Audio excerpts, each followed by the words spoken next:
हर पास निहिन जेह रूप रंग हर रेख पेख को कह न सकत केहे चल मूरत अनपौ प्रकाश अमितोज कहजै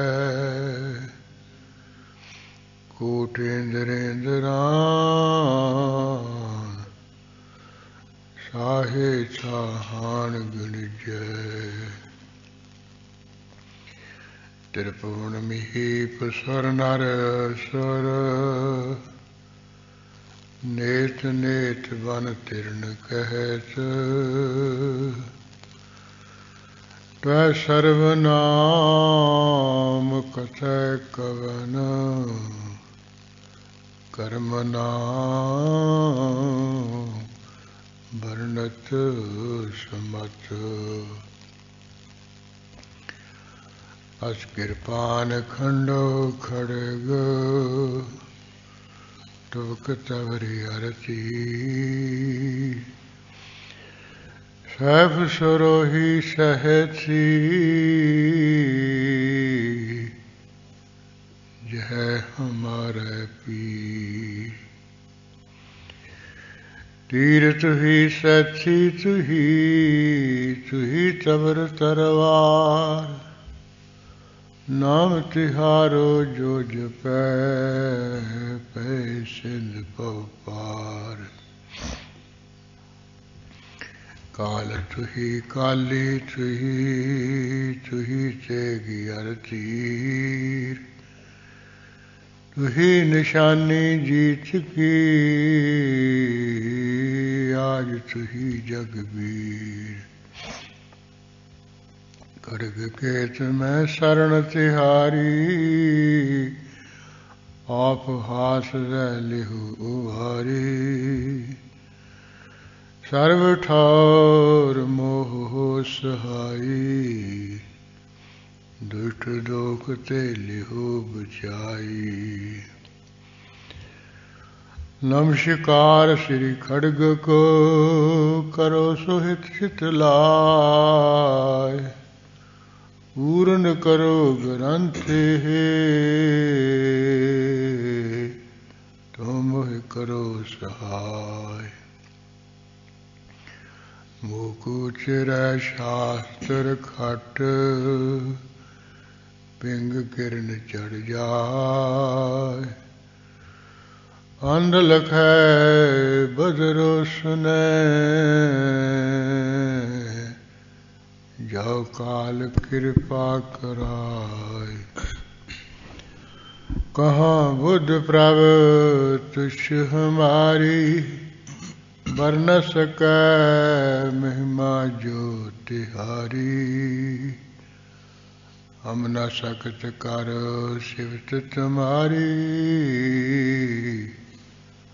आप लिहो तुम कथा सुधारी हम न सकत कर सिवत तुम्हारी आप लिहो तुम कथा सुधारी। वाहेगुरु साहिब जीओ अथ बौध अवतार 23वां कथनं अब मैं घनो बौद्ध अवतारा जैस रूप कह तारा मुरारा बौद्ध अवतार ही को नाऊ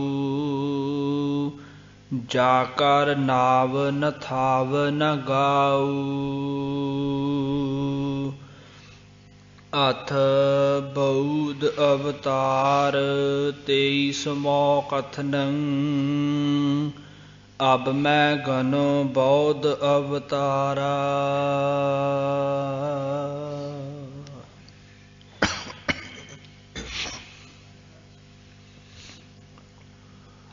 ਵਾਹਿਗੁਰੂ ਜੀ ਕਾ ਖਾਲਸਾ ਵਾਹਿਗੁਰੂ ਜੀ ਕੀ ਫਤਿਹ। ਪਰਮ ਸਤਿਕਾਰਯੋਗ ਗੁਰੂ ਖਾਲਸਾ ਸਾਧ ਸੰਗਤ ਜੀ, ਗੁਰੂ ਕਲਗੀਧਰ ਪਾਤਸ਼ਾਹ ਜੀ ਦੀ ਵਿਚਰ ਬਾਣੀ ਦੀ ਵਿਚਾਰ ਲੜੀਵਾਰ ਰੂਪ ਵਿੱਚ ਚੱਲ ਰਹੀ ਹੈ।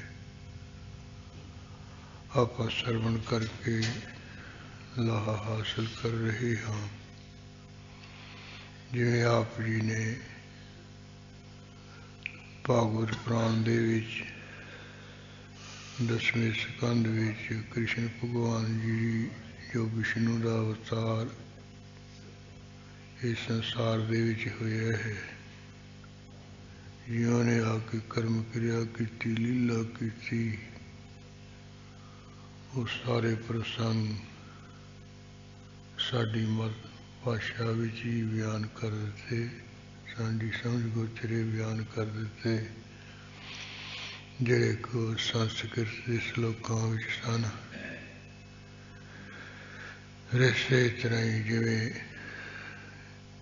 22ਵਾਂ ਅਵਤਾਰ ਇਹ ਯੋਧੇ ਸੂਰਮੇ ਦਾ, ਜਿਹਦਾ ਨਾਮ ਸੀ ਅਰਜਨ, ਉਹਦਾ ਹੋਇਆ,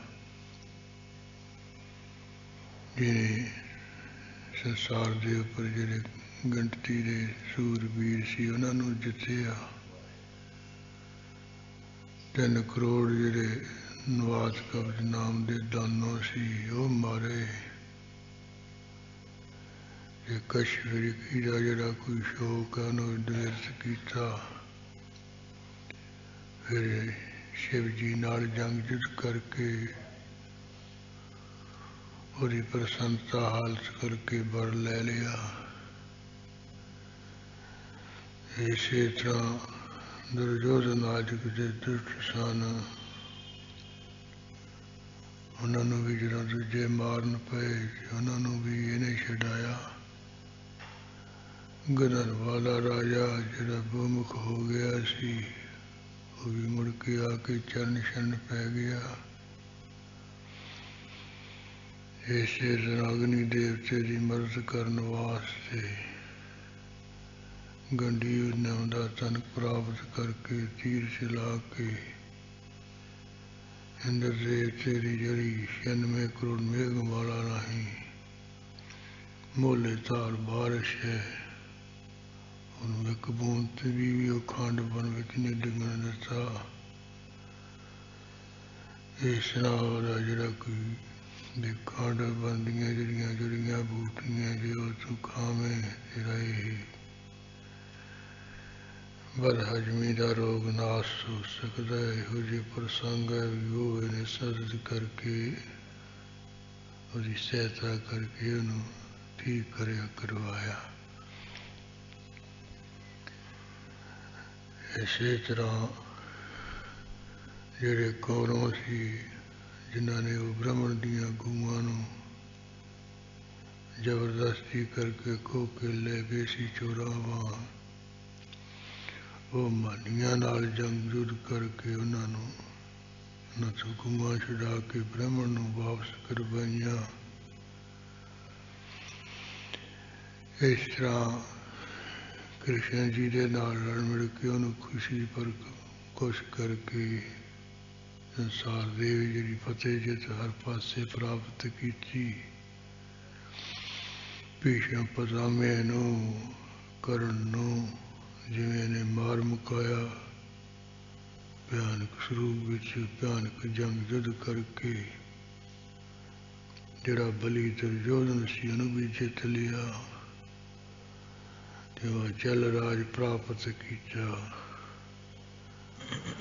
ਇਹ ਸਾਰੀ ਜਿਹੜੀ ਕਥਾ ਹੈ ਸੰਖੇਪ ਰੂਪ ਦੇ ਵਿੱਚ ਗੁਰੂ ਕਲਗੀਧਰ ਜੀ ਨੇ ਕਹੀ ਵੀ ਇਹ ਜ਼ਿਆਦਾ ਗ੍ਰੰਥ ਵੱਧ ਜਾਏਗਾ, ਜਿਸ ਕਰਕੇ ਡਰ ਥੋੜੀ ਕਹੀ ਹੈ।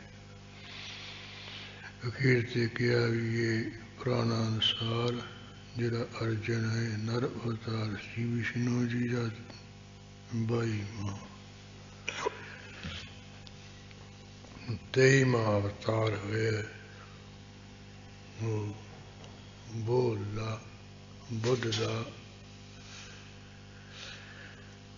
ਜਿਹਨੂੰ ਗੌਤਮ ਬੁੱਧ ਵੀ ਕਹਿੰਦੇ ਹੈ, ਸਿਧਾਰਥ ਬੁੱਧ ਵੀ ਕਹਿੰਦੇ ਹੈ, ਦੇਵ ਬੁੱਧ ਵੀ ਕਹਿੰਦੇ ਹੈ। ਇਸੇ ਤਰ੍ਹਾਂ ਬੋਧ ਅਵਤਾਰ ਵੀ ਇਸੇ ਦਾ ਨਾਂ ਹੈ। ਇਹ ਦੁਨੀਆ ਵਿੱਚ ਜਿਹੜਾ ਜਿਹਦਾ ਪਹਿਲਾ ਨਾਮ ਸੀ ਗੌਤਮ, ਤੇ ਬਾਅਦ ਵਿੱਚ ਫਿਰ ਗੌਤਮ ਬੁੱਧ ਕਰਕੇ ਜਾਂ ਬੁੱਧ ਦੇਵ ਕਰਕੇ ਪ੍ਰਸਿੱਧ ਹੋਇਆ। ਤੇ ਬੜਾ ਭਾਰੀ ਹੈ ਬੁੱਧ ਮਤ ਦੁਨੀਆ ਵਿੱਚ ਫੈਲਿਆ। ਬੰਗਾਲ, ਨੇਪਾਲ, ਇੱਧਰ ਚੀਨ ਮਚੀਨ ਵਿੱਚ ਇੱਧਰ ਬਹੁਤ ਬੋਧੀ ਹੁਣ ਵੀ ਹੈਗੀ ਹੈ। ਇੱਧਰ ਘੱਟ ਹੈ ਸਾਡੇ ਪੱਲੇ, ਕਿਤੇ ਕਿਤੇ ਕੋਈ ਹੋਊਗਾ ਨਾ ਮਾਤਰ। ਇਹ ਜਿਹੜੀ ਈਸਾ ਤੋਂ, ਜਿਸ ਤੋਂ ਆ ਈਸਾਈ ਮਤ ਚੱਲਿਆ ਹੈ, 550 ਸਾਲ ਬਾਅਦ ਵਿੱਚ ਹੋਇਆ ਹੈ। ਇਹਦਾ ਪਿਤਾ ਦਾ ਨਾਮ ਸੀ ਸੁਧੋਧਨ। ਸਾਕਵੰਸ਼ੀ ਦਾ ਰਾਜਾ ਸੀ ਸੁਧੋਧਨ। ਇਹਦੇ ਮਾਤਾ ਦਾ ਨਾਮ ਸੀ ਮਹਾਮਾਇਆ, ਜਿਸਦੇ ਪੇਟ ਤੋਂ ਇਹ ਮਾਘ ਦੀ ਪੁੰਨਿਆ ਨੂੰ ਇਹ ਪੈਦਾ ਹੋਇਆ ਸੀ, ਇਹਨੇ ਜਨਮ ਲਿਆ ਸੀ। ਤੇ ਥੋੜ੍ਹੇ ਦਿਨਾਂ ਤੋਂ ਬਾਅਦ ਹੀ ਇਹਦੀ ਜਿਹੜੀ ਉਹ ਮਾਇਆ ਨਾਮ ਦੀ ਮਾਂ ਹੈ, ਉਹ ਕਾਲ ਚਲਾਣਾ ਕਰ ਗਈ ਸੀ। ਇਹਦੀ ਸੀ ਇੱਕ ਮਤਰੇਈ ਮਾਂ ਜਿਹਦਾ ਨਾਂ ਸੀ ਪ੍ਰਜਾਪਤੀ। ਉਹਨੇ ਨੇਕ ਨੀਤ ਨਾਲ ਇਹਦੀ ਪਾਲਣਾ ਪੋਸ਼ਣ ਕੀਤੀ। ਨਹੀਂ ਤਾਂ ਆਮ ਜਿਹੜੀ ਮਤਰੇਈ ਮਾਂ ਹੈ ਉਹ ਨਹੀਂ ਕਿਸੇ ਦੇ ਬੱਚੇ ਨੂੰ ਨੇਕ ਨੀਤ ਨਾਲ ਪਾਲਦੀ ਪੋਸਦੀ ਹੁੰਦੀ ਹੈ, ਸਗੋਂ ਉਹਦੀ ਕੋਸ਼ਿਸ਼ ਹੁੰਦੀ ਹੈ ਵੀ ਇਹਨੂੰ ਮਾਰ ਮੁਕਾਏ ਜਾਏ। ਇੱਥੇ ਇੱਕ ਬੱਚਾ ਮੇਰੇ ਕੋਲ ਰਹਿੰਦਾ ਹੁੰਦਾ ਸੀ, ਉਹ ਵੀ ਮਤਰੇਈ ਮਾਂ ਦਾ ਸੀ। ਉਹ ਦੱਸਦਾ ਹੁੰਦਾ ਸੀ ਵੀ ਕੁੱਟ ਮਾਰ ਕੇ ਮੈਨੂੰ ਬੋਰੀ ਵਿੱਚ ਪਾ ਦੇਣਾ, ਵਿੱਚ ਮਿਰਚਾਂ ਸਿਰ ਦੇਣੀਆਂ, ਉੱਤੋਂ ਬੋਰੀ ਬੰਦ ਕਰ ਦੇਣੀ। ਇਸ ਤਰ੍ਹਾਂ ਵੀ ਮੇਰੇ ਨਾਲ ਦੁਰਵਿਹਾਰ ਕਰਨਾ। ਕਈ ਵਾਰੀ ਮੈਨੂੰ ਕਹਿੰਦੇ ਪਿਓ ਨੂੰ ਸ਼ਰਾਬ ਸ਼ਰੂਬ ਪੀ ਜਾਣੀ, ਉਹਦੇ ਨੂੰ ਚੱਕ ਕੇ ਪੇਟੀ ਬੰਦ ਕਰਾ ਦੇਣਾ। ਮਿਰਚਾਂ ਮੁਰਚਾਂ ਉਹ ਬੋਰੀ ਵਿੱਚ ਪਾਉਣ ਕਰਕੇ, ਮੂੰਹ ਬੰਦ ਕਰਨ ਕਰਕੇ ਕਹਿੰਦੇ ਮੇਰੇ ਨੱਕ ਵਿੱਚੋਂ ਹੁਣ ਖੂਨ ਆਉਂਦਾ ਹੈ। ਉਹ ਕਈ ਵਾਰੀ ਨਕਸੀਰ ਜੀ ਵਿਚਾਰੇ ਦੀ ਛੁੱਟ ਜਾਂਦੀ ਬਹੁਤ, ਫਿਰ ਖੂਨ ਹੀ ਖੂਨ ਇੱਥੇ ਫੈਲ ਜਾਂਦਾ। ਫਿਰ ਖਿਆਲ ਜਿਹਾ ਹੋਇਆ ਵੀ ਚਲੋ ਇਹਦਾ ਇਲਾਜ ਕਰਾਇਆ ਜਾਏ। ਉਹ ਕੁਦਰਤੀ ਕਿਤੇ ਮਹਾਂਪੁਰਸ਼ਾਂ ਕੋਲ ਚੱਲ ਗਈ ਗੱਲ। ਉੱਥੇ ਪਿੰਡਰਾਂ ਵੀ ਆ ਬੱਚਾ ਜੀ ਇਹ ਮਤਰੇਈ ਮਾਂ ਦਾ ਹੈ, ਇਹਦੇ ਨਾਲ ਮਾਂ ਇਉਂ ਕਰਦੀ ਰਹੀ ਹੈ, ਇਹਨੂੰ ਹੁਣ ਨੱਕ ਦੀ ਨਕਸੀਰ ਪੁੱਟਣ ਦਾ ਰੋਗ ਜਿਹਾ ਵੀ ਹਟਦਾ ਨਹੀਂ ਹੈ, ਬਹੁਤ ਬੁਰਾ ਹਾਲ ਹੋ ਜਾਂਦਾ, ਲਹੂ ਵੀ ਜਾਂਦਾ ਹੈ। ਵੀ PIG ਦਿਖਾ ਦਈਏ, ਉੱਥੇ ਕਹਿੰਦੇ ਕਿ ਖੂਨ ਦਾ 8ਵਾਂ ਟੈਸਟ ਹੁੰਦਾ ਹੈ, ਬਾਕੀ 7 ਤਾਂ ਸਾਰੇ ਕਰ ਦਿੰਦੇ, ਵੀ 8ਵਾਂ ਜਿਹੜਾ ਖੂਨ ਦਾ ਟੈਸਟ ਉੱਥੇ ਹੀ ਹੁੰਦਾ ਹੈ।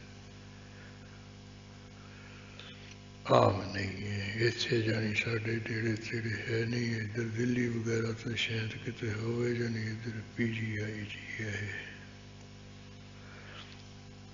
ਜੇ ਉਹ ਉੱਥੋਂ ਇਹ ਟੈਸਟ ਕਰਾ ਕੇ ਇਹਦਾ ਇਲਾਜ ਜਿਹਾ ਕਰਾਇਆ ਜਾਏ ਤੇ ਬੱਚਾ ਹਲਾ ਹਾਸ ਵਿਲਾਸ ਵਾਲਾ, ਨੱਚਣ ਟੱਪਣ ਵਾਲਾ ਬਹੁਤ ਸੀ। ਕਈ ਵਾਰੀ ਜਦੋਂ ਮਹਾਂਪੁਰਸ਼ ਕਹਿੰਦੇ ਵੀ ਛਾਲ ਲਾ, ਫਿਰ ਉਹ ਉੱਚੀ ਦੇ ਕੇ ਛਾਲ ਦੀ ਬਹੁਤ ਬਾਜ਼ੀਗਰ ਨੂੰ ਮਾਰਦਾ। यानी ਆਪਾਂ ਇੰਨਾ ਉੱਚਾ ਨਹੀਂ ਛਾਲ ਮਾਰ ਕੇ ਉੱਡ ਸਕਦੇ ਜਿਵੇਂ ਉਹ ਉੱਠਦਾ ਹੁੰਦਾ ਸੀ। ਤੇ ਉਸ ਤੇ ਸਿੱਧੀ ਉਹਨਾਂ ਦੇ ਮੁਖ ਤੋਂ ਬਚਨ ਜਾ ਨਿਕਲਿਆ, ਕਹਿੰਦੇ ਕੀਟ ਲਿਆਂਦੀ ਆਪੇ ਠੀਕ ਹੋ ਜੂ।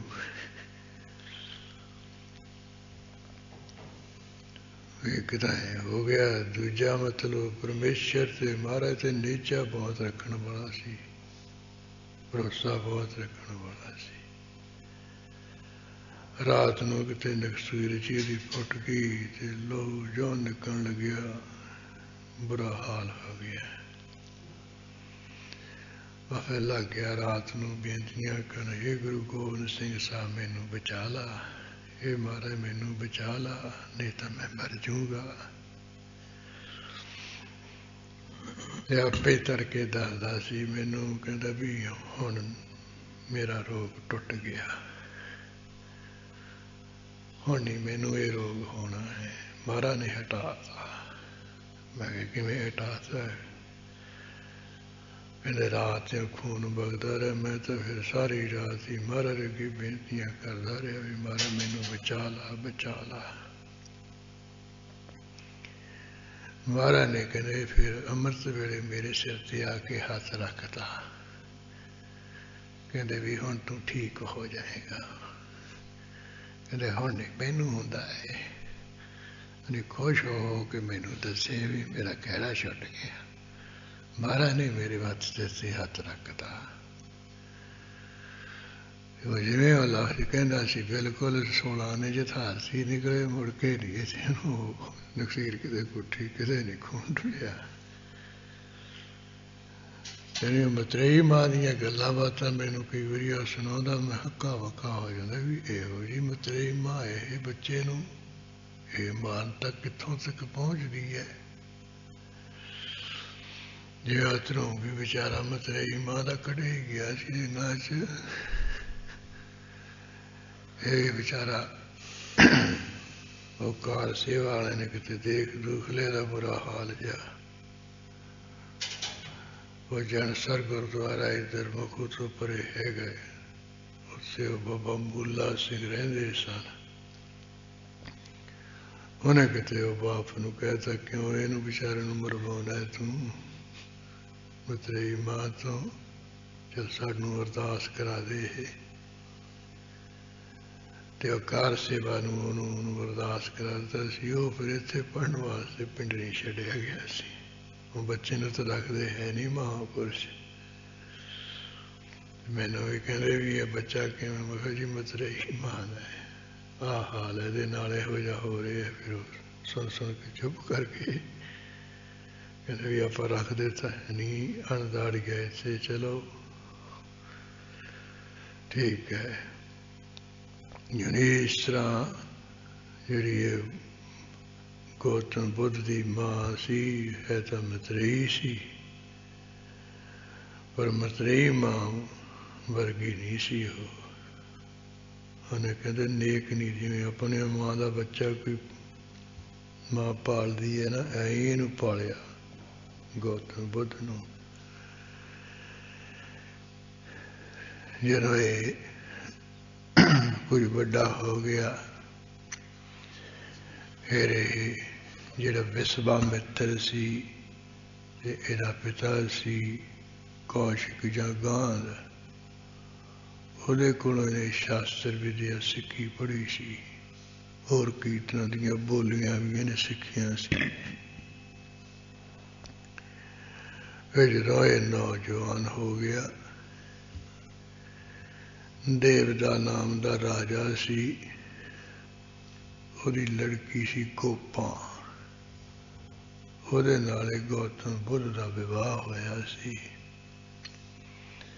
ਬਚਪਨ ਤੋਂ ਹੀ ਇਹ ਘਰ ਵੱਲੋਂ ਉਪਰਾਮ ਰਹਿੰਦਾ, ਉਦਾਸ ਰਹਿੰਦਾ ਸੀ। ਜਿਵੇਂ ਆਮ ਬੱਚੇ ਮਾਂ ਪਿਓ ਨਾਲ ਬਹੁਤ ਮੋਹ ਪਿਆਰ ਕਰਦੇ ਹੈ, ਭੱਜ ਭੱਜ ਜਾਂਦੇ ਮਾਂ ਵੱਲ ਪਿਓ ਵੱਲ ਨੂੰ, ਇਹ ਨਹੀਂ ਕਹਿੰਦੇ ਜਾਂਦਾ ਸੀ।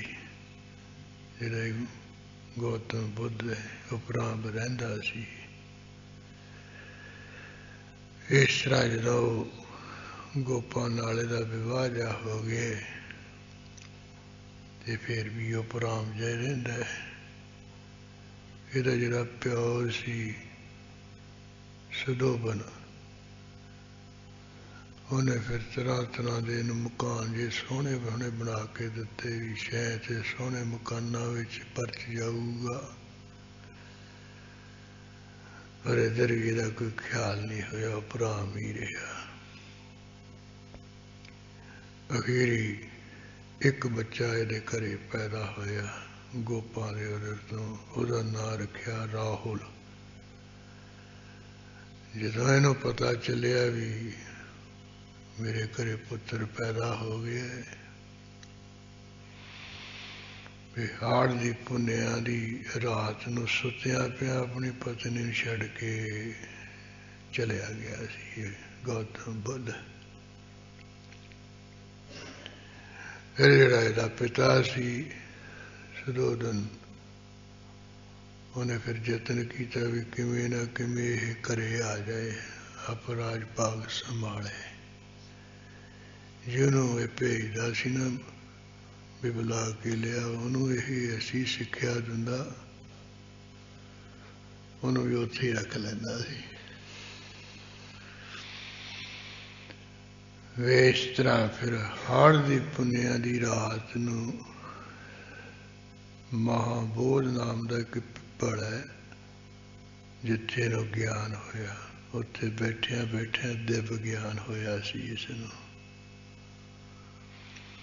ਉਦੋਂ ਬਾਅਦ ਫਿਰ ਇਹ ਇੱਧਰ ਉੱਧਰ ਇਹਨੇ ਵਿਚਰਨਾ ਸ਼ੁਰੂ ਕੀਤਾ, ਗਿਆ ਤੇ ਕਾਫੀ ਸਮਾਂ ਰਿਹਾ, ਹੋਰ ਨਦੀਆਂ 'ਤੇ ਗਿਆ ਜਿੱਥੇ ਆਮ ਲੋਕ ਇਹਦੇ ਚੇਲੇ ਬਣੇ, ਬੜੇ ਬੜੇ ਰਾਜੇ ਵੀ ਇਹਦੇ ਸੇਵਕ ਬਣ ਗਏ ਸੀ। ਔਰ ਇਹਦਾ ਜਿਹੜਾ ਗਿਆਨ ਸੀ, ਆਮ ਤਾਂ ਵੀ ਆਤਮਾ ਅਮਰ ਅਵਿਨਾਸ਼ੀ ਹੈ, ਆਤਮਾ ਨਹੀਂ ਜੰਮਦੀ ਮਰਦੀ। ਕਹਿੰਦੇ ਇਹਦਾ ਇਹ ਸੀ ਗਿਆਨ ਸਿਧਾਂਤ ਵੀ ਆਤਮ ਅਮਰ ਨਹੀਂ ਹੈ, ਆਤਮਾ ਵੀ ਮਰ ਜਾਂਦੀ ਹੈ, ਪਰ ਜਿਹੜਾ ਕਰਮ ਹੈ ਉਹ ਪ੍ਰਧਾਨ ਹੈ। ਵੀ ਕਰਮੀ ਜਿਹੜਾ ਉਹ ਵਿਸ਼ੇਸ਼ ਹੈ, ਤੇ ਜਿਹੜੀ ਬੁੱਧੀ ਹੈ ਉਹ ਛਣ ਭੰਗਰ ਹੈ, ਪੈਦਾ ਹੁੰਦੀ ਰਹਿੰਦੀ ਹੈ, ਮਰਦੀ ਰਹਿੰਦੀ ਹੈ। ਜੇ ਕੋਈ ਉਹ ਕਹੇ ਵੀ ਜਿਹੜੀ ਬੁੱਧੀ ਛਣ ਭੰਗਰ ਹੈ, ਫਿਰ ਉਹਦੇ ਵਿੱਚ ਅਸੀਂ ਤਰ੍ਹਾਂ ਤਰ੍ਹਾਂ ਦੇ ਗਿਆਨ ਕਿਵੇਂ ਹੁੰਦੀ ਹੈ, ਇੱਕ ਖਿਣ ਵਿੱਚ ਪੈਦਾ ਹੋ ਗਈ, ਦੂਜੇ ਖਿਣ ਵਿੱਚ ਮਰ ਗਈ। ਉਹ ਕਹਿੰਦੇ ਨਹੀਂ, ਜਿਵੇਂ ਕੋਈ ਉਹ ਅੱਗ ਦੀ ਚੁਆਤੀ ਲੈ ਕੇ ਤੇ ਬੱਚਾ ਘੁਮਾਈ ਜਾਵੇ, ਉਹਦੀ ਇੱਕ ਧਾਰਾ ਬਣ ਜਾਂਦੀ ਨਾ, ਜੇ ਤਾਂ ਉਹਨੂੰ ਬੱਚਾ ਹਸੇ ਚੁਆਤੀ ਜਿਹਨੂੰ ਫੜ ਕੇ ਰੱਖੀ ਉਂਝ ਦੱਸੇ ਤਾਂ ਫਿਰ ਇੱਕੋ ਹੀ ਦੱਸੂਗੀ। ਜੋ ਐਂ ਘੁਮਾਉਣ ਲੱਗ ਜੇ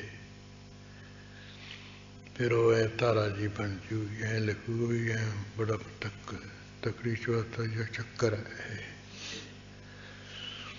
ਇਸ ਤਰ੍ਹਾਂ ਕਹਿੰਦੇ ਜਿਹੜੀ ਬੁੱਧੀ ਉਹਦੀ ਧਾਰਾ ਚੱਲਦੀ ਹੈ, ਉਹ ਹੈ ਕਿ ਸਦਾ ਰਹਿੰਦੀ ਹੈ।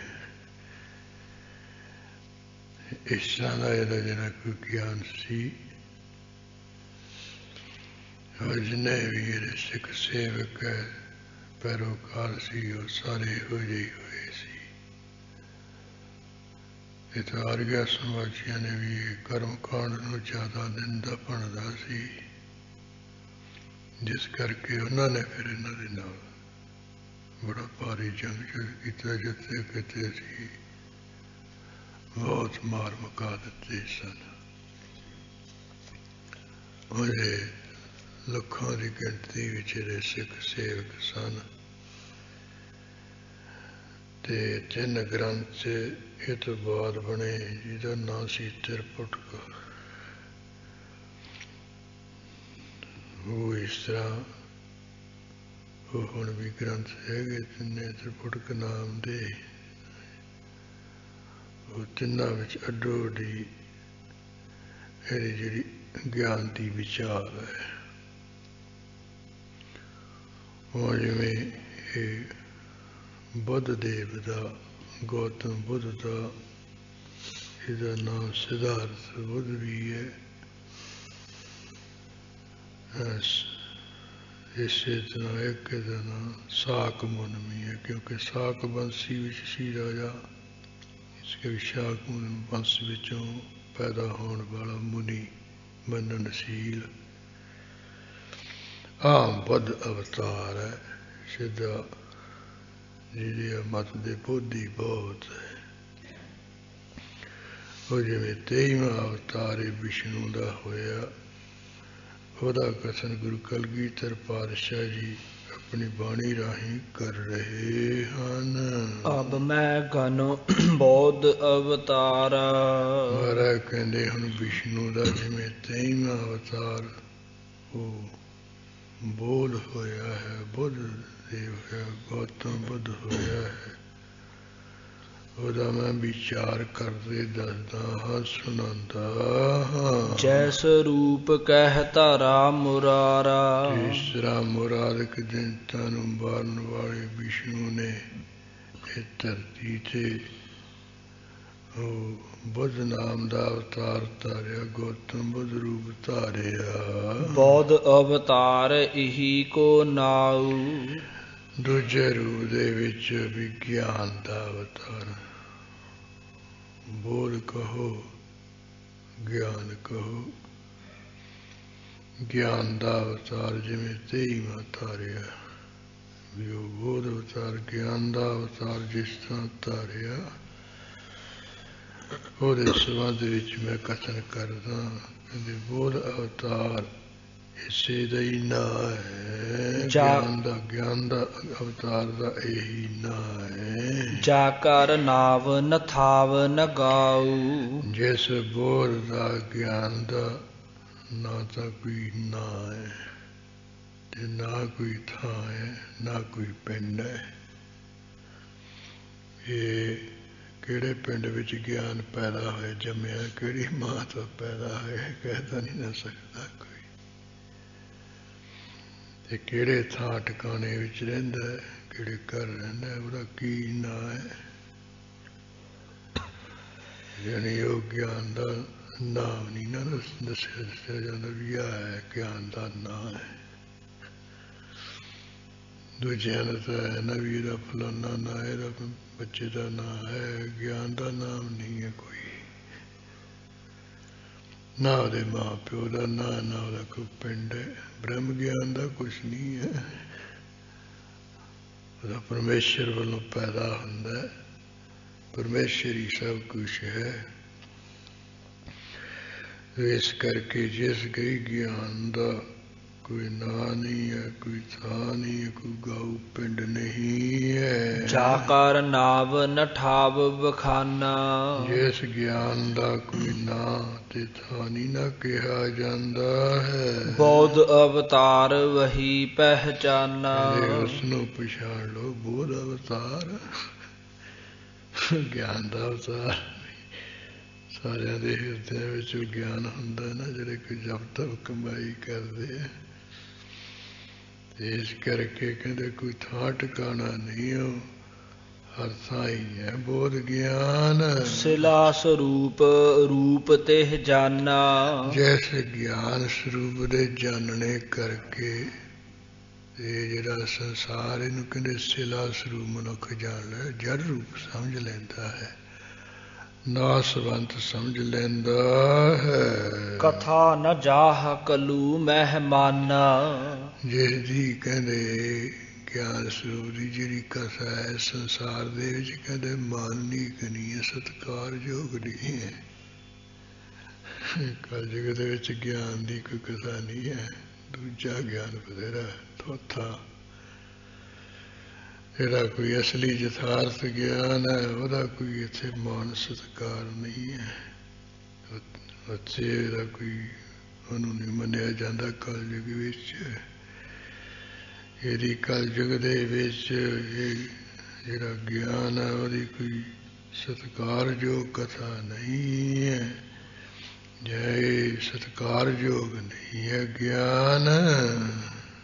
ਦੋਹਰਾ ਰੂਪ ਰੇਖ ਨਾ ਕਰ ਨਾ ਕਛ ਅਰ। ਜਿਸਦਾ ਉਹ ਗਿਆਨ ਦਾ ਕੋਈ ਰੂਪ ਨਹੀਂ, ਆਕਾਰ ਨਹੀਂ ਹੈ। ਜਿਵੇਂ ਕੋਈ ਮੱਛ ਕੱਛ ਦੀ ਰੇਖਾ ਹੁੰਦੀ ਹੈ, ਜਿਸ ਤਰ੍ਹਾਂ ਕੋਈ ਰੇਖਾ ਨਹੀਂ ਹੈ, ਤੇ ਇਸੇ ਤਰ੍ਹਾਂ ਹੋਰ ਕੋਈ ਹੱਥ ਪੈਰ ਨਹੀਂ ਹੈ। ਅਰ ਕਛ ਨਹਿ ਨਾਕਾਰ, ਹੋਰ ਕੋਈ ਉਹਦਾ ਆਕਾਰ ਨਹੀਂ, ਵਜੂਦ ਵੀ ਹੈ ਨਹੀਂ ਹੈ। ਸਿਲਾ ਰੂਪ ਵਰਤਤ ਜਗਤ, ਜਿਹੜਾ ਸੰਸਾਰ ਰੂਪ ਹੈ, ਜਿਵੇਂ ਉਹ ਸਿਲਾ ਰੂਪ ਹੁੰਦੀ ਸੀ ਜਾਂ ਪੱਥਰ ਜੜ ਹੁੰਦਾ ਹੈ, ਇਸ ਤਰ੍ਹਾਂ ਕਹਿੰਦੇ ਜਿਹੜਾ ਸੰਸਾਰ ਨੂੰ ਜੜ ਰੂਪ ਸਮਝ ਲੈਣਾ ਹੈ, ਸੋ ਬੌਧ ਅਵਤਾਰ। ਇਹ ਸਮਝ ਲਓ ਵੀ ਬੁੱਧ ਦਾ ਅਵਤਾਰ ਹੋ ਗਿਆ।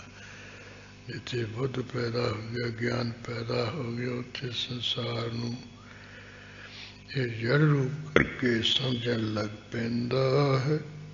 ਇਤ ਸ੍ਰੀ ਬਚਿੱਤਰ ਨਾਟਕ ਗ੍ਰੰਥੇ ਬੌਧ ਅਵਤਾਰ ਸਮਾਪਤੰ। ਮਸਤ ਸ਼ੁਭ ਮਸਤ। ਸ੍ਰੀ ਵਿਚਿੱਤਰ ਸਵਾਏ ਮਾਨ ਵਿਚਿੱਤਰ ਕੀਏ, ਤਰ੍ਹਾਂ ਤਰ੍ਹਾਂ ਦੇ ਨਾਟਕ ਕੀਏ, ਪ੍ਰਸੰਗਾਂ ਵਾਲਾ ਜਿਹੜਾ ਗ੍ਰੰਥ ਹੈ, ਜਿਹਦੇ ਵਿੱਚ ਜਿਹੜਾ ਬੌਧ ਨਾਮ ਦਾ ਅਵਤਾਰ ਹੈ, ਉਹਦਾ ਪ੍ਰਸੰਗ ਇੱਥੇ ਸਮਾਪਤ ਹੋਇਆ। ਸੋ ਬਸ ਚੰਗੀ ਤਰ੍ਹਾਂ ਸਮਾਪਤ ਹੋਇਆ। ਇਸ ਤਰ੍ਹਾਂ ਇਹ ਸੰਪੂਰਨ ਹੋਇਆ ਬੁੱਧ ਅਵਤਾਰ ਦਾ ਪ੍ਰਸੰਗ। ਅਥ ਨੇਹ ਕਲੰਕੀ 24ਵਾਂ ਅਵਤਾਰ ਕਥਨੰ। ਹਾਂ, ਗੁਰੂ ਕਲਗੀਧਰ ਜੀ ਕਹਿੰਦੇ ਹੈ, ਹੁਣ ਜਿਵੇਂ ਬਿਆਸ ਜੀ ਨੇ ਭਵਿੱਖਤ ਪੁਰਾਣ ਦੇ ਵਿੱਚ 24ਵਾਂ ਅਵਤਾਰ ਨੇਹ ਕਲੰਕ ਵਿਸ਼ਨੂੰ ਦਾ ਲਿਖਿਆ ਹੈ, ਤੇ ਉਹ ਜਿਹੜਾ 24ਵਾਂ ਅਵਤਾਰ ਨੇਹ ਕਲੰਕ ਦਾ ਹੈ ਨਾ, ਵਿਸ਼ਨੂੰ ਦਾ ਅਵਤਾਰ, ਉਹ ਹੁਣ ਕਥਨ ਕਰਦੇ ਹਾਂ, ਖੋਲ ਕੇ ਬਿਆਨ ਕਰਦੇ ਹਾਂ। ਚੌਪਈ ਅਬ ਮੈਂ ਮਹਾ ਸੁਧ ਮਤ ਕਰਕੇ। ਗੁਰੂ ਕਲਗੀਧਰ ਜੀ ਕਹਿੰਦੇ ਖਾਲਸਾ ਜੀ ਹੁਣ ਆਪਣੀ ਜਿਹੜੀ ਹੈ ਮਤ ਹੈ, ਉਹਨੂੰ ਐਨ ਸ਼ੁੱਧ ਕਰਕੇ, ਬਹੁਤ ਪਵਿੱਤਰ ਕਰਕੇ, ਯਾਨੀ ਇਹ ਪੂਰੀ ਬੁੱਧੀ ਨੂੰ ਸ਼ੁੱਧ ਕਰਕੇ, ਮੀਲਤਾ ਰਹਿਤ ਕਰਕੇ, ਕਹੋ ਕਥਾ ਚਿਤ ਲਾਇ ਵਿਚਾਰ ਕੇ। ਜਿਹੜਾ 24ਵਾਂ ਅਵਤਾਰ ਵਿਸ਼ਨੂੰ ਦਾ ਨੇਹ ਕਲੰਕ ਦਾ ਹੋਇਆ, ਉਹਦੀ ਜਿਹੜੀ ਕਥਾ ਹੈ, ਇਹ ਚੰਗੀ ਤਰ੍ਹਾਂ ਵਿਚਾਰ ਕੇ ਤੇ ਕਥਾ ਚਿੱਤ ਲਾ ਕੇ ਮੈਂ ਕਥਨ ਕਰਦਾ ਹਾਂ। ਕਿਉਂਕਿ ਜਿਹੜਾ ਨੇਹ ਕਲੰਕ ਦਾ ਅਵਤਾਰ ਅਖੀਰ ਤੇ ਹੋਣਾ ਹੈ। ਕਲਯੁਗ ਜਦੋਂ 10,000 ਦਾ ਸਮਾਂ ਇਹਦਾ ਰਹਿ ਜੂਗਾ, ਉਦੋਂ ਜਦੋਂ ਐਨ ਘੋਰ ਕਲਯੁਗ ਹੋਣਾ ਹੈ, ਜਦੋਂ ਆ ਸਭ ਕੁਝ ਜਿਹੜੀ ਮਰਜ਼ਾਦਾ ਮਰਜ਼ੂਦਾ ਹੈ ਬਿਲਕੁਲ ਠੱਪ ਹੋ ਜਾਣੀ ਹੈ। ਆ ਜਿਹੜਾ ਕੁਝ ਹੈਗਾ ਨਾ ਥੋੜ੍ਹਾ ਬਹੁਤਾ ਬੜਾ ਮੋਟਾ, ਇਹ ਤਾਂ ਸਾਰੇ ਦਾ ਬੀੜਾ ਕਰਕੇ ਜਾਣਾ, ਕੁਝ ਨਹੀਂ ਰਹਿਣਾ। ਹੁਣ ਥੋੜ੍ਹੇ ਥੋੜ੍ਹੇ ਜਾਣੀ ਉਹ ਲਕਸ਼ਣ ਜਿਹਦਾ ਪੈਦਾ ਹੋ ਰਹੇ ਉਹਦੇ ਥਾਂ ਥਾਂ ਤੇ ਅਖਬਾਰਾਂ ਰਾਹੀਂ, ਆਪਾਂ ਰਾਹੀਂ ਆਪਾਂ ਨੂੰ ਮਿਲਦੇ ਆ, ਉਹਦੇ ਵੀ ਉਪਦਰਵ ਜਿਹੇ ਹੋਣਗੇ। ਉਦੋਂ ਤਾਂ ਬਿਲਕੁਲ ਹੀ ਖੁੱਲ੍ਹੇ ਰੂਪ ਦੇ ਵਿੱਚ ਹੀ ਹੋਣਗੇ।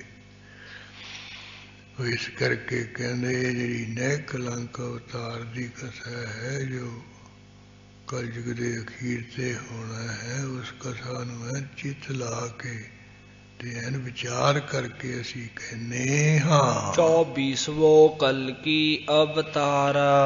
ਵੇ ਸਿੰਘੋ, ਇਹ ਜਿਹੜਾ 24ਵਾਂ ਅਵਤਾਰ ਇਹ ਨੇਹ ਕਲੰਕ ਦਾ ਇਸ ਸੰਸਾਰ ਦੇ ਵਿੱਚ ਹੋਣਾ ਹੈ। ਤਾ ਕਰ ਕਹੋ ਪ੍ਰਸੰਗ ਸੁਧਾਰਾ। ਉਹ ਨੇਹ ਕਲੰਕ ਅਵਤਾਰ ਦਾ ਜਿਹੜਾ ਪ੍ਰਸੰਗ ਹੈ, ਬਨਾਲ ਸਵਾਰ ਕੇ ਚੰਗੀ ਤਰ੍ਹਾਂ ਖੋਲ ਕੇ ਅਸੀਂ ਇਹ ਕਹਿੰਦੇ ਹਾਂ। ਭਾਰਾ ਕ੍ਰਿਤ ਹੋਤ ਜਬ ਧਰਨੀ। ਜਦੋਂ ਜਦੋਂ ਵੀ ਇਹ ਧਰਤੀ ਭਾਰਾ ਕਿਰਤ ਹੋ ਜਾਣੀ ਹੈ, ਪਾਪਾਂ ਕਰਕੇ ਭਾਰੀ ਹੋ ਜਾਂਦੀ ਹੈ, ਪਾਪ ਰੂਪੀ ਧਰਤੀ ਬਣ ਜਾਂਦੀ ਹੈ। ਪਾਪ ਗ੍ਰਸਤ ਕਛ ਜਾਤ ਨ ਬਰਣੀ। ਇੰਨੀ ਧਰਤੀ ਪਾਪਾਂ ਨਾਲ ਫੜੀ ਜਾਂਦੀ ਹੈ ਜਿਹੜੀ ਕੋਈ ਬਿਆਨ ਨਹੀਂ ਕੀਤੀ ਜਾ ਸਕਦੀ। ਹਰ ਪਾਸੇ ਪਾਪ ਹੀ ਪਾਪ ਹੋਣ ਲੱਗ ਪੈਂਦੇ। ਭਾਂਤ ਭਾਂਤ ਤਨ ਹੋਤ ਉਤਪਾਤਾ।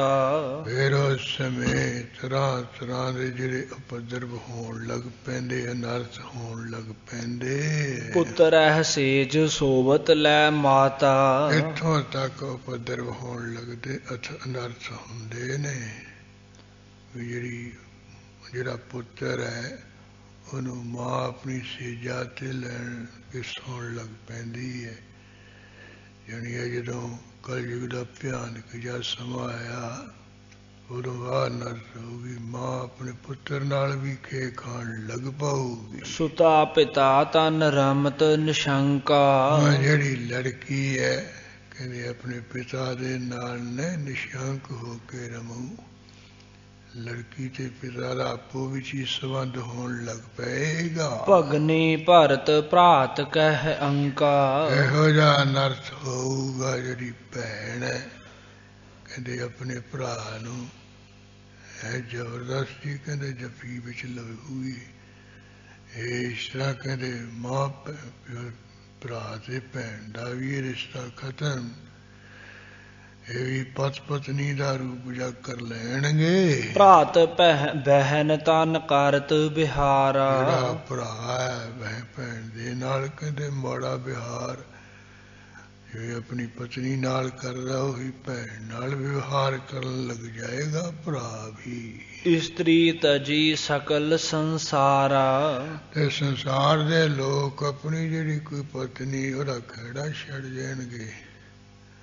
ਇੱਧਰ ਉੱਧਰ ਜਿਵੇਂ ਆ ਪਸ਼ੂ ਡੰਗਰ ਫਿਰਦੇ ਹੁੰਦੇ ਨਾ ਬਿਨਾਂ ਵਿਚਾਰ ਤੋਂ ਆਹ ਸਾਰਾ ਕੁਛ ਕਰਦੇ ਕਰਾਉਂਦੇ, ਕਹਿੰਦੇ ਇਸ ਤਰ੍ਹਾਂ ਬਦਮਾਸ਼ੀਆਂ ਕਰਦੇ ਫਿਰਨਗੇ ਲੋਕ। ਸ਼ੰਕਰ ਵਰਨ ਪ੍ਰਜਾ ਸਭ ਹੋਈ। ਸਾਰੀ ਜਿਹੜੀ ਸ੍ਰਿਸ਼ਟੀ ਹੈ ਉਹ ਪ੍ਰਜਾ ਹੈ ਦੁਨੀਆ ਕਹਿੰਦੇ ਸ਼ੰਕਰ ਵਰਨ ਹੋ ਜੂ। ਰਲ ਮਿਲ ਜੀ ਰਲੀ ਮਿਲੀ ਜੀ ਹੋਈ ਮਿਲ ਗੋਭਾ ਜਾਹੂ।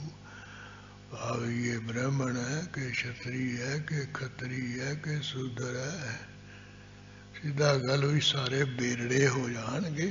ਏਕ ਗਿਆਤ ਕੋ ਰਹਾ ਨ ਕੋਈ। ਕੋਈ ਇੱਕ ਗਿਆਤ ਵਾਲਾ ਇੱਕ ਜਾਤ ਵਾਲਾ ਨਹੀਂ ਹੋਊਗਾ। ਕੋਈ ਕਹਿ ਨਹੀਂ ਸਕੂ ਵੀ ਇਹ ਬ੍ਰਾਹਮਣ ਹੈ ਕਿਉਂਕਿ ਜੇ ਕੋਈ ਮੱਥੇ ਤੇ ਤਿਲਕ ਲਾਇਆ ਹੋਊਗਾ ਜਾਂ ਤੇਰ ਧੋਤੀ ਬਣੀ ਹੋਊਗੀ ਤੇ ਲਾਲ ਜੇ ਰੰਗ ਦਾ ਪੰਨਰਾ ਮੋਢੇ ਤੇ ਰੱਖਿਆ ਹੋਊਗਾ, ਮੁੱਖੋਂ ਗਾਇਤਰੀ ਪੜੂਗਾ ਜਾਂ ਸੂਰਜ ਨੂੰ ਪਾਣੀ ਦਊਗਾ, 16 ਪ੍ਰਕਾਰ ਦੀ ਪੂਜਾ ਕਰੂਗਾ, ਵੇਦ ਪੜੂ ਪੜਾਊ ਜਗ ਕਰੂ ਕਰਾਊ ਦਾਨ ਦੇ ਲਊ ਤੇ ਫੇਰ ਹੀ ਕਹੂਗਾ ਵੀ ਇਹ ਬ੍ਰਾਹਮਣ ਹੈ।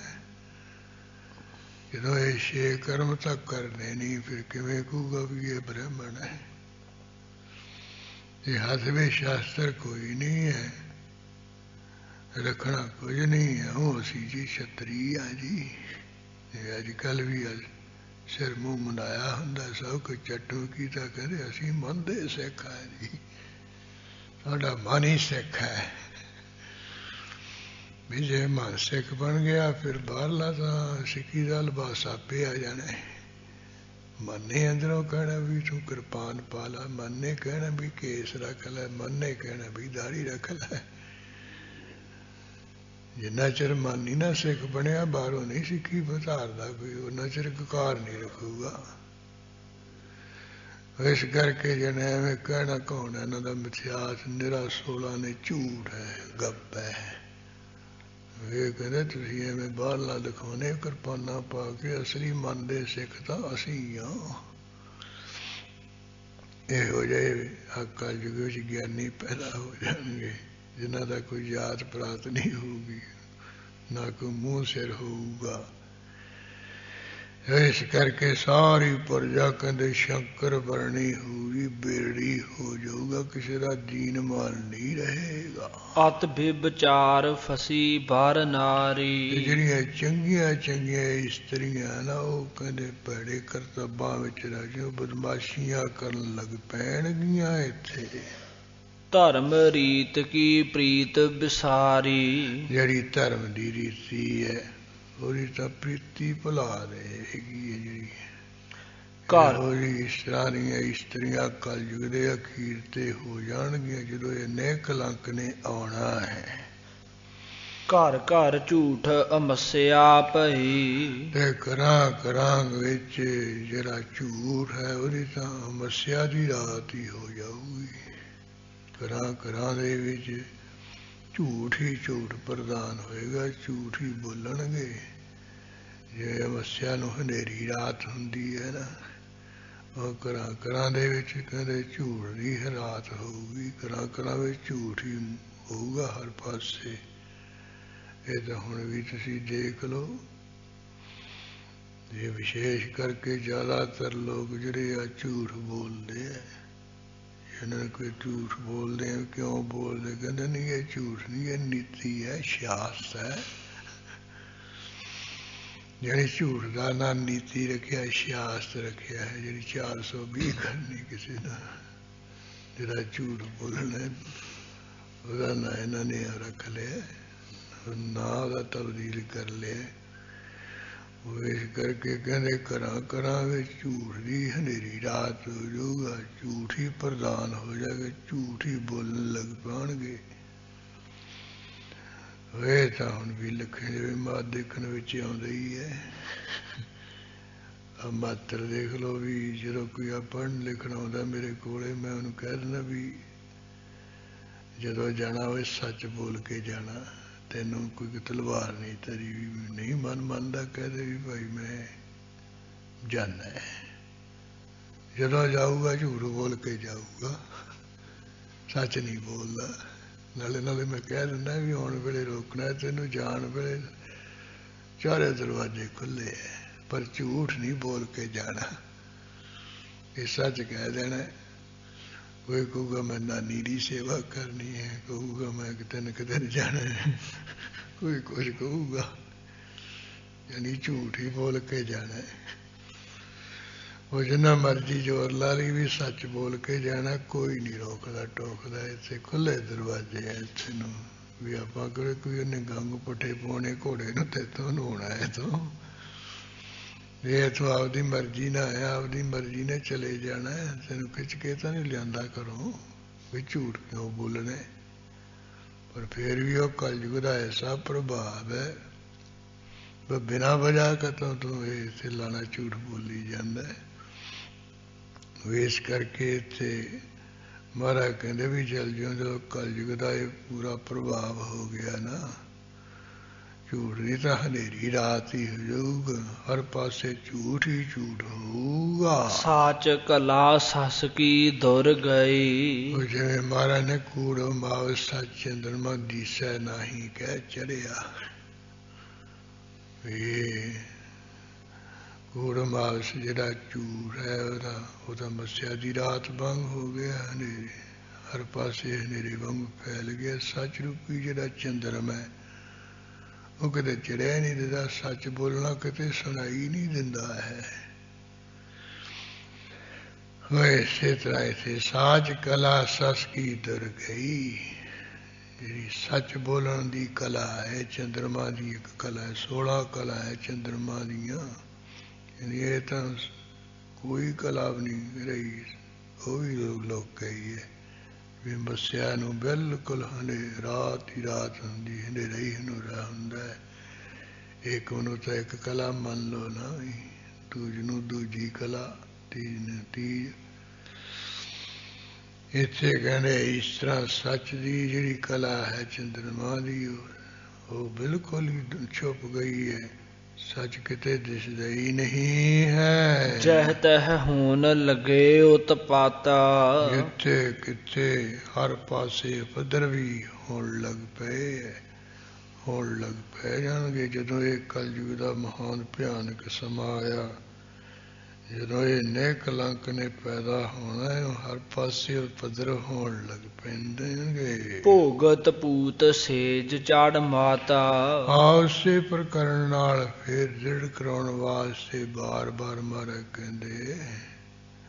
ਕਹਿੰਦੇ ਜਿਹੜਾ ਕੋਈ ਪੁੱਤਰ ਹੈ ਆਪਣੀ ਮਾਤਾ ਦੇ ਸੇਜਾਂ ਤੇ ਚੜ ਕੇ ਉਹਦੇ ਨਾਲ ਵੀ ਸੰਬੰਧ ਕਰਨ ਲੱਗੇਗਾ। ਢੂੰਡਤ ਸਾਚ ਨਕਤ ਹੂੰ ਪਾਇਆ। ਤੇ ਜਿਹੜਾ ਸੱਚ ਹੈ, ਜੇ ਕਿਤੇ ਢੂੰਡ ਕਰੀਏ, ਕਿਤੇ ਉਹਦੀ ਪੜਤਾਲ ਕਰੀਏ ਵੀ ਕਿਤੇ ਕੋਈ ਸੱਚ ਬੋਲਦਾ ਹੈਗਾ, ਕਹਿੰਦੇ ਢੂੰਡ ਕੀਤਿਆਂ ਵੀ ਸੱਚ ਨਹੀਂ ਪਾਇਆ ਜਾਏਗਾ। ਹਰ ਥਾਂ ਝੂਠ ਹੀ ਝੂਠ ਉਹ ਬੋਲਿਆ ਜਾਏਗਾ। ਕੂੜ ਫਿਰੈ ਪ੍ਰਧਾਨ, ਬੇਲਾਲੋ ਵਾਲੀ ਗੱਲ ਹੋਵੇਗੀ। ਝੂਠ ਹੀ ਸੰਗ ਸਭੋ ਚਿਤ ਲਾਇਆ। ਸਾਰੇ ਲੋਕਾਂ ਨੇ ਝੂਠ ਬੋਲਣ ਨਾਲ ਹੀ ਆਪਣਾ ਚਿੱਤ ਲਾਇਆ ਹੈਗਾ। ਕਹਿੰਦੇ ਵੀ ਇਹ ਜੇ ਸੱਚ ਬੋਲੀਏ ਤਾਂ ਆਹੀ ਹੈ, ਸੱਚ ਬੋਲ ਝੂਠ ਬੋਲੀਏ ਤੇ ਛੁਟਕਾਰਾ ਹੈ। ਜੋ ਕਿ ਸਮੇਂ ਵਿੱਚ ਵੀ ਐਸਾ ਕੁਛ ਹੀ, ਉਹ ਕਹਿੰਦੇ ਵੀ ਝੂਠ ਬੋਲੇ ਮੇਰੇ ਤਾਂ ਦੁਕਾਨ ਹੀ ਨਹੀਂ ਚੱਲਦੀ। ਤੇ ਹਲਦਾ ਹੀ ਕਿ ਇੱਕ ਸਿੰਘ ਆਇਆ ਸੀ, ਉਹਦਾ ਨਾਂ ਸੀ ਬਲਵੰਤ ਸਿੰਘ। ਕਹਿੰਦਾ ਜੀ ਮੈਂ ਕੱਪੜੇ ਦੀ ਦੁਕਾਨ ਪਾਉਣੀ ਹੈ।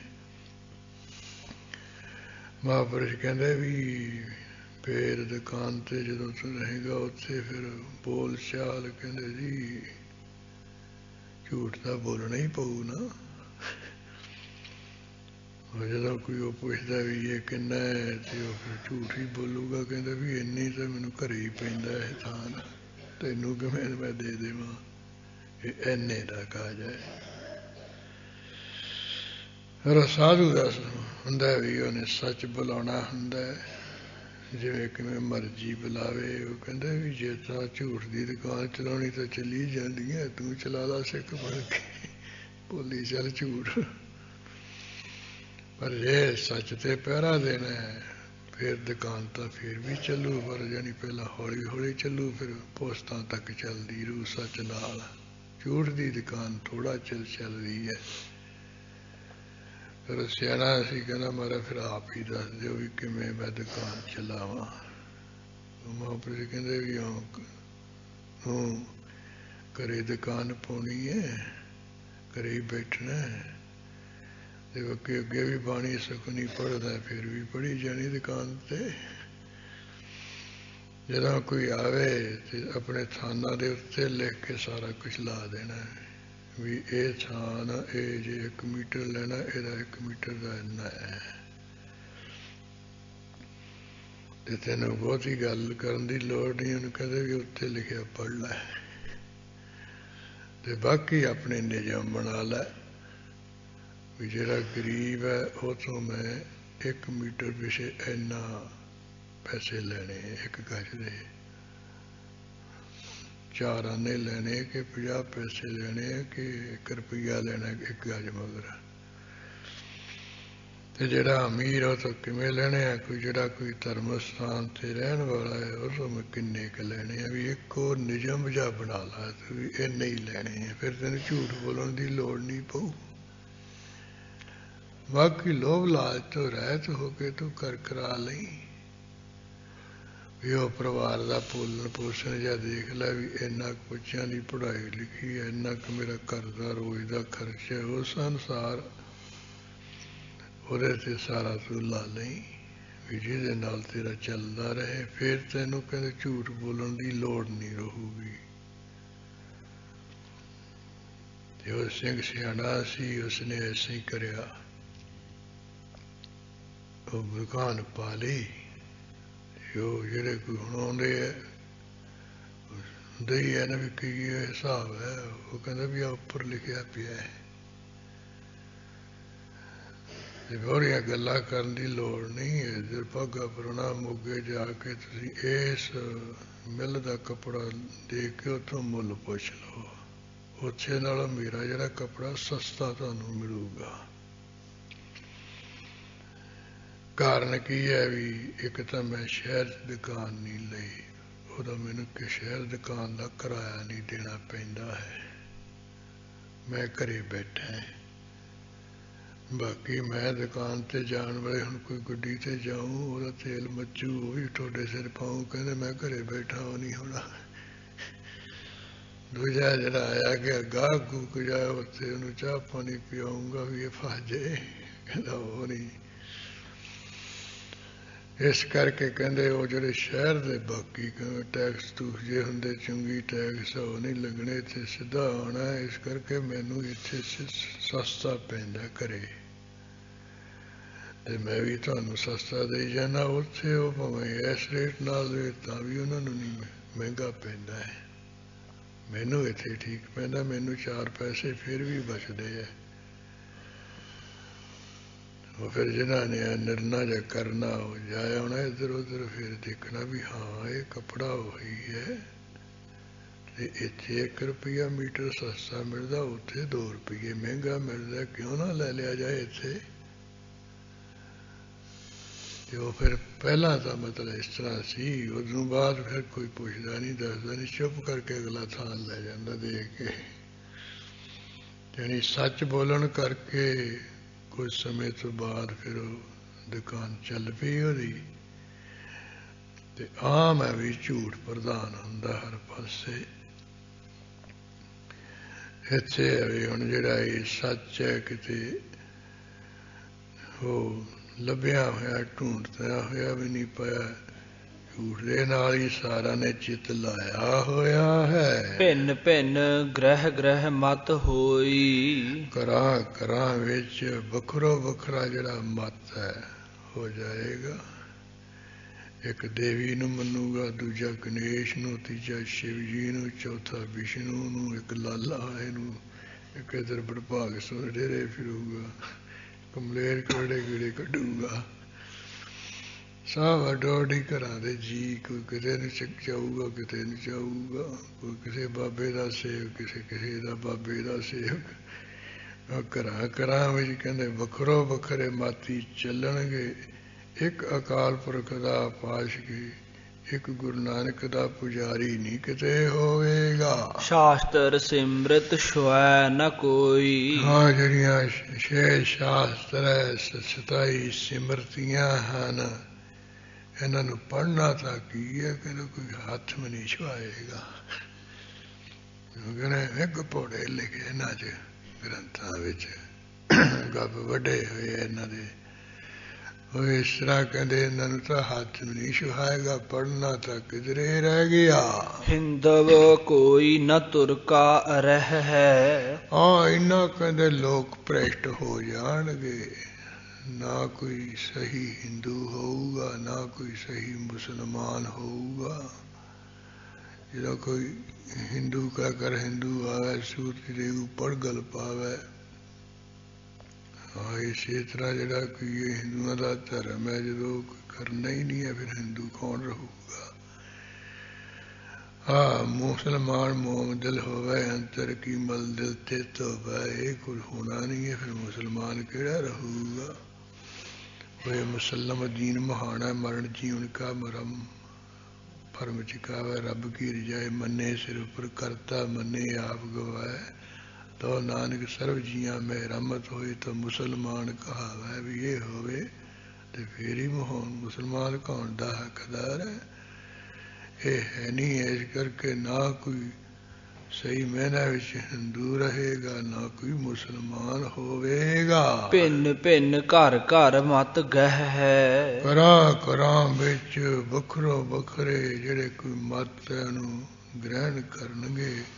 ਕੋਈ ਕਿਸੇ ਮਤ ਦਾ ਅਨੁਯਾਈ ਹੋਊਗਾ, ਕੋਈ ਕਿਸੇ ਮਤ ਦਾ ਅਨੁਯਾਈ ਹੋਵੇਗਾ। ਏਕ ਏਕ ਕੇ ਪੰਥ ਨ ਚੱਲ ਹੈ, ਜਿਹੜਾ ਇੱਕ ਹੈ ਨਾ ਘਰ ਦਾ ਜੀ, ਦੂਜਾ ਉਹਦੇ ਘਰ ਦਾ ਜਿਹੜਾ ਦੂਜਾ ਇੱਕ ਜੀ ਹੈ, ਕਹਿੰਦੇ ਉਹਦੇ ਰਸਤੇ ਨਹੀਂ ਚੱਲੂਗਾ। ਜਿਹੜਾ ਰਸਤੇ ਉਹ ਪਹਿਲਾਂ ਭਰਾ ਚੱਲਿਆ, ਦੂਜਾ ਭਰਾ ਨਹੀਂ ਉਸ ਰਸਤੇ 'ਚ ਚੱਲੂਗਾ। ਉਹ ਆਪੋ ਆਪਣੇ ਰਸਤਿਆਂ ਤੇ ਆਪਣੇ ਆਪਣੇ ਪੰਥਾਂ ਵਿੱਚ ਹੀ ਚੱਲਣਗੇ। ਏਕ ਏਕ ਕੀ ਬਾਤ ਉਥਲ ਹੈ, ਮਹਾਰਾਜ ਕਹਿੰਦੇ ਵੀ ਜਦੋਂ ਨਏ ਕਲੰਕ ਨੇ ਅਵਤਾਰ ਨੇ ਹੋਣਾ ਹੈ, ਕਲਯੁਗ ਦਾ ਇਹੋ ਜਿਹਾ ਭਿਆਨਕ ਸਮਾਂ ਆਊਗਾ, ਇੱਕ ਇੱਕ ਦੀ ਜਿਹੜੀ ਗੱਲਬਾਤ ਉਲਟਾਵੇਗਾ। ਯਾਨੀ ਇੱਕ ਦੀ ਗੱਲ ਕਹੀ ਦੂਜਾ ਨਹੀਂ ਮੰਨੂਗਾ, ਉਹ ਕਹੂਗਾ ਮੈਂ ਨਹੀਂ ਵੀ, ਜੇ ਤੂੰ ਕੁਛ ਕਹਿ ਰਿਹਾ ਵੀ ਮੈਂ ਨਹੀਂ ਉਹ ਕਰਨਾ, ਮੈਂ ਤਾਂ ਆਪਣੀ ਮਨਮਰਜ਼ੀ ਕਰਾਂਗਾ। ਭਾਰਾ ਕ੍ਰਿਤ ਧਰਾ ਸਭ ਹੋਏ ਹੈ। ਮਹਾਰਾਜ ਕਹਿੰਦੇ ਵੀ ਹੈ ਖਾਲਸਾ ਜੀ, ਜਦੋਂ ਇਹਨੇ ਕਲੰਕ ਨੇ ਹੋਣਾ ਹੈ, ਉਦੋਂ ਸਾਰੀ ਜਿਹੜੀ ਧਰਤੀ ਹੈ ਉਹ ਭਾਰਾ ਕਿਰਤ ਹੋ ਜਾਈ, ਪਾਪਾਂ ਦੇ ਭਾਰਮ ਬੋਝਣਾ, ਪਾਪ ਰੂਪੀ ਹੋ ਜਾਏਗੀ ਧਰਤੀ, ਪਾਪਾਂ ਦੀ ਬਣ ਜਾਏਗੀ, ਪਾਪ ਰੂਪ ਧਰਤੀ ਹੋ ਜਾਏਗੀ। ਧਰਮ ਕਰਮ ਪਰ ਚੱਲੈ ਨ ਕੋਇ ਹੈ। ਜਿਵੇਂ ਕੋਈ ਸਭ ਕਲ ਉਧਰੀ ਇੱਕ ਨਾਮ ਧਰਮ, ਇੱਕ ਨਾਮ ਰੂਪੀ ਧਰਮ ਤੇ ਜਿਹੜਾ ਕੋਈ ਸ਼ੁਭ ਕਰਮ ਹੈ ਇਹਦੇ ਉੱਪਰ ਕੋਈ ਨਹੀਂ ਚੱਲੇਗਾ। ਅਕਾਲੀ ਧਰਮ ਤੇ ਨਹੀਂ ਕੋਈ ਚੱਲੇ, ਅਕਾਲੀ ਧਰਮ ਦਾ ਧਾਰਨੀ ਹੋਊ ਨਹੀਂ। ਜਿਹੜਾ ਸ਼ੁਭ ਕਰਮ ਹੈ ਇਹਦੇ ਤੇ ਨਹੀਂ ਕੋਈ ਚੱਲੂਗਾ, ਸ਼ੁਭ ਕਰਮ ਕਰਨ ਵਾਲਾ ਨਹੀਂ ਹੋਊਗਾ ਕੋਈ, ਅਕਾਲੀ ਧਰਮ ਦਾ ਧਾਰਨੀ ਨਹੀਂ ਹੋਵੇਗਾ। ਘਰ ਘਰ ਔਰ ਮਤ ਹੋਈ। ਘਰਾਂ ਘਰਾਂ ਦੇ ਵਿੱਚ ਹੋਰ ਹੀ ਹੋਰ ਮਤ ਹੋ ਜਾਣਗੇ ਸ਼ੁਰੂ। ਇੱਕ ਤਾਂ ਹੈ ਨਾ ਵੀ ਆ ਸ਼ਾਸਤਰਾਂ ਦੇ ਮਤ, ਤੇ ਜੋ ਧਾਰਮਿਕ ਪੁਸਤਕਾਂ ਵਿੱਚ ਲਿਖਿਆ, ਜਿਵੇਂ ਆ ਕੋਈ ਦੂਜੇ ਆ ਵੀ ਬੁੱਧ ਮਤ ਦਾ ਹੈ, ਵੀ ਇਹ ਵੀ ਜੈਨੀ ਹੈ, ਇਹ ਵੀ ਸਿਰੇ ਬੜਾ ਹੈ, ਇਹ ਵੀ ਹਿੰਦੂ ਮਤ ਵਾਲਾ ਹੈ, ਮੁਸਲਮਾਨ ਮਤ ਵਾਲਾ, ਈਸਾਈ ਮਤ ਵਾਲਾ ਹੈ। ਇਹਨਾਂ ਤੋਂ ਬਗੈਰ ਘਰਾਂ ਘਰਾਂ ਵਿੱਚ ਹੋਰ ਹੀ ਹੋਰ ਮਤ ਦੇ ਧਾਰਨੀ ਹੋ ਜਾਣਗੇ, ਜਿਨ੍ਹਾਂ ਦਾ ਕੋਈ ਦੀਨ ਮਾਨ ਹੀ ਨਹੀਂ ਹੋਵੇਗਾ। ਏਕ ਧਰਮ ਪਰ ਚੱਲੈ ਨ ਕੋਈ। ਇੱਕ ਜਿਹੜਾ ਧਰਮ ਹੈ ਸਭ ਕਲ ਉਧਰੀ, ਇੱਕ ਨਾਮ ਧਰਮ, ਇਹਦੇ ਉੱਪਰ ਨਹੀਂ ਕੋਈ ਚਲੇਗਾ, ਨਾਮ ਜਪਣ ਵਾਲਾ ਨਹੀਂ ਕੋਈ ਹੋਵੇਗਾ। ਦੋਹਰਾ ਭਿੰਨ ਭਿੰਨ ਘਰ ਘਰ ਮਤੋ। ਮਹਾਰਾਜ ਕਹਿੰਦੇ ਘਰਾਂ ਘਰਾਂ ਵਿੱਚ ਜਿਹੜੇ ਮਤ ਹੈ ਵੱਖਰੋ ਵੱਖਰੇ ਹੋਣਗੇ। ਏਕ ਨ ਚੱਲ ਹੈ ਕੋ। ਇੱਕ ਮਤ ਤੇ ਨਹੀਂ ਕੋਈ ਚੱਲੇਗਾ ਵੀ ਅਸੀਂ ਗੁਰੂ ਕੇ ਸਿੱਖ ਮਤ ਦੇ ਧਾਰਨੀ ਹੈ, ਸਿੱਖ ਪੰਥ ਦੇ ਧਾਰਨੀ ਹੈ, ਉਹ ਸਿੱਖ ਮਤ ਦੇ ਧਾਰਨੀ ਨਹੀਂ ਕੋਈ ਹੋਣਗੇ। ਪਾਪ ਪ੍ਰਚੁਰ ਜਹ ਤਹ ਭਇਓ। ਜਿੱਥੇ ਕਿੱਥੇ ਜਿਹੜਾ ਹਰ ਪਾਸੇ ਜਿਹੜਾ ਪਾਪ ਹੈ ਉਹੀ ਪ੍ਰਚੁਰ ਕੀਏ ਫੈਲ ਜਾਏਗਾ, ਪ੍ਰਵਿਰਤ ਹੋ ਜਾਏਗਾ। ਧਰਮ ਨ ਕਤਹੂ ਹੋ। ਧਰਮ ਦੀ ਤਾਂ ਕਿਤੇ ਗੱਲ ਵੀ ਨਹੀਂ ਹੋਵੇਗੀ। ਇਹ ਕਹਿਣਗੇ ਵੀ ਜਿਹੜਾ ਇਹ ਧਰਮ ਹੈ ਇਹ ਤਾਂ ਹਊਆ ਬਣਾਇਆ ਹੋਇਆ ਹੈ। ਇਹ ਅੱਜ ਕੱਲ੍ਹ ਵੀ ਆ ਕਹਿੰਦੇ ਜਿਹੜੇ ਆ ਕੋਈ ਮਰਜ਼ਾਦਾ ਮਰਜੂਦਾ ਹੈ, ਇਹ ਕਹਿੰਦੇ ਇੱਕ ਹਊਆ ਹੈ, ਇੱਕ ਡਰਾਉਣ ਵਾਸਤੇ ਹੈ, ਜਾਂ ਧਰਮ ਰਾਜ ਹੈ, ਨਰਕ ਸੁਰਗ ਹੈ। ਇੱਕ ਜਿਵੇਂ ਮਾਂ ਕਹਿੰਦੀ ਨਾ ਬੱਚੇ ਨੂੰ ਡਰਾਉਣ ਵਾਸਤੇ, ਚੁੱਪ ਕਰ ਜਾ ਨਹੀਂ ਹਊਆ ਆਜੂ ਲੈ ਜੂ ਤੈਨੂੰ। ਕਹਿੰਦੇ ਇਸ ਤਰ੍ਹਾਂ ਇਹਨਾਂ ਨੇ ਕਿ ਸ਼ਕਨ ਛਕਾਉਣ ਵਾਲਿਆਂ ਨੇ ਜਿਹੜਾ ਧਰਮ ਇਹਨੂੰ ਹਊਆ ਬਣਾਇਆ ਹੋਇਆ ਵੀ ਜੇ ਤੂੰ ਧਰਮੀ ਨਾ ਰਿਹਾ ਤੈਨੂੰ ਨਰਕ ਵਿੱਚ ਪਾਇਆ ਜਾਊਗਾ, ਤੇ ਤੂੰ ਧਰਮ ਰਾਜ ਲੇਖਾ ਲਊਗਾ, ਤੈਨੂੰ 84 ਦੇ ਚੱਕਰ ਵਿੱਚ ਪੈ ਜਾਏਗਾ। ਧਰਮ ਦੀਆਂ ਗੱਲਾਂ ਇਹਨਾਂ ਨੇ ਹਊਆ ਬਣਾਇਆ, ਧਰਮ ਤੈਨੂੰ ਕੋਈ ਨਹੀਂ ਹੈ, ਜਾਂ ਹਊਆ ਨਹੀਂ ਹੈਗਾ, ਐਵੇਂ ਧਰਮ ਵੀ ਕੋਈ ਨਹੀਂ ਹੈ। ਇਸ ਤਰ੍ਹਾਂ ਕਹਿੰਦੇ ਧਰਮ ਦੀ ਗੱਲ ਕਿਤੇ ਨਹੀਂ ਹੋਵੇਗੀ, ਹਰ ਪਾਸੇ ਅਧਰਮੀ ਧਰਮ ਵੀ, ਕੋਈ ਕਰਮ ਧਰਮ ਨਹੀਂ, ਕੋਈ ਮਰਜ਼ਾਦਾ ਨਹੀਂ ਹੈ। ਇਹ ਤਾਂ ਐਵੇਂ ਹੂਏ ਬਣਾਏ ਹੋਏ ਹੈ। ਇਹੋ ਜਿਹਾ ਪ੍ਰਵਿਰਤ ਹੋ ਜਾਏਗਾ ਸੰਸਾਰ ਦੇ ਵਿੱਚ ਵਰਤਾਵਾ। ਇਹ ਨੇ ਕਲੰਕ ਦੇ ਅਵਤਾਰ ਦੇ ਸਮੇਂ ਆਉਣ ਤੋਂ ਲੋਕਾਂ ਦੇ ਬੁਰੇ ਹਾਲ ਦੀ ਗੱਲ ਦਾ ਵਰਣਨ ਮਹਾਰਾਜ ਨੇ ਕੀਤਾ ਹੈ। ਇਹ ਕੁਝ ਕਹਿ ਇਸ ਤੋਂ ਅੱਗੇ ਫਿਰ ਹੋਰ ਵੀ ਬਹੁਤ ਕੁਝ ਕਿਹਾ ਮਹਾਰਾਜ ਨੇ। ਉਹ ਜਿਵੇਂ ਵੀ ਇਹ ਸਾਰਾ ਆਏਗਾ ਅਗਲੇ ਦੀਵਾਨਾਂ ਵੀ ਸਰਵਣ ਕਰਾਂਗੇ। ਇਹ ਨੇਕ ਕਲੰਕ ਅਵਤਾਰ ਦੇ ਸਮੇਂ ਦੀ ਵੀ ਜਿਹੜੀ ਵਾਰਤ ਹੈ ਗੁਰੂ ਕਲਗੀਧਰ ਜੀ ਨੇ ਕ੍ਰਿਸ਼ਨ ਅਵਤਾਰ ਵਾਂਗੂ ਜ਼ਿਆਦਾ ਖੋਲ ਖੋਲ ਕੇ ਲਿਖੀ ਹੈ। ਸ਼ਾਇਦ ਇੰਨੀ ਕੁਝ ਪੁਰਾਣ ਵਿੱਚ ਵੀ ਨਾ ਹੋਵੇ ਜਿੰਨੀ ਮਹਾਰਾਜ ਨੇ ਖੋਲ ਕੇ ਲਿਖ ਦਿੱਤੀ ਹੈ। ਉਹ ਜਿਵੇਂ ਵੀ ਅੱਗੇ ਆਏਗੀ ਆਪਾਂ ਕੱਲ੍ਹ ਦੇ ਦੀਵਾਨ ਵੀ ਸੁਣਾਂਗੇ। ਹੁਣ ਸਮਾਂ ਹੋਇਆ ਇੱਥੇ ਸਮਾਪਤੀ ਹੈ ਜੀ। ਭਿੰਨ ਭਿੰਨ ਘਰ ਘਰ ਮਤੋ ਏਕ ਨ ਚੱਲ ਹੈ ਕੋਇ। ਪਾਪ ਪ੍ਰਚੁਰ ਜਹ ਤਹ ਭਇਓ ਧਰਮ ਨ ਕਤਹੂ ਹੋਇ। ਵਾਹਿਗੁਰੂ ਜੀ ਕਾ ਖਾਲਸਾ ਵਾਹਿਗੁਰੂ ਜੀ ਕੀ ਫਤਿਹ। ਹੇ ਆਚਤ ਹੈ ਪਾਰ ਬ੍ਰਹਮ ਅਵਨਾਸੀ ਅਗਨਾਸ। ਹੇ ਪੂਰਨ ਹੈ ਸਰਮੈ ਦੁਖ ਭੰਜਨ ਗੁਣਤਾਸ। ਹੇ ਸੰਗੀ ਹੈ ਨਿਰੰਕਾਰ ਹੇ ਨਿਰਗੁਣ ਸਵਠੇ। ਹੇ ਗੋਬਿੰਦ ਹੇ ਗੁਣ ਨਿਧਾਨ ਜੰ ਕੇ ਸਦਾ ਵਿਵੇਕ। ਹੇ ਅਪਰੰਪਰ ਹਰ ਹਰੇ ਹੈ ਪੀ ਹੋਵਨਹਾਰ। ਹੇ ਸੰਤਾਂ ਕੈ ਸਦਾ ਸੰਗ ਨਿਧਾਰਾ ਆਧਾਰ। ਹੇ ਠਾਕੁਰ ਹਾਂ ਦਾਸਰੋ ਤੁਮੈ ਨਿਰਗੁਣ ਗੁਣ ਨਹੀਂ ਕੋਇ। ਨਾਨਕ ਦੀਜੈ ਨਾਮ ਦਾਨ ਰਾਖੋ ਹਿਐ ਬਰੋ। ਆਏ ਪ੍ਰਭ ਸ਼ਰਨਾਗਤੀ ਕਿਰਪਾ ਨਿਧ ਦਿਆਲ। ਏਕ ਅੱਖਰ ਹਰ ਮਨ ਵਸਤ ਨਾਨਕ ਹੋਤ ਨਿਹਾਲ।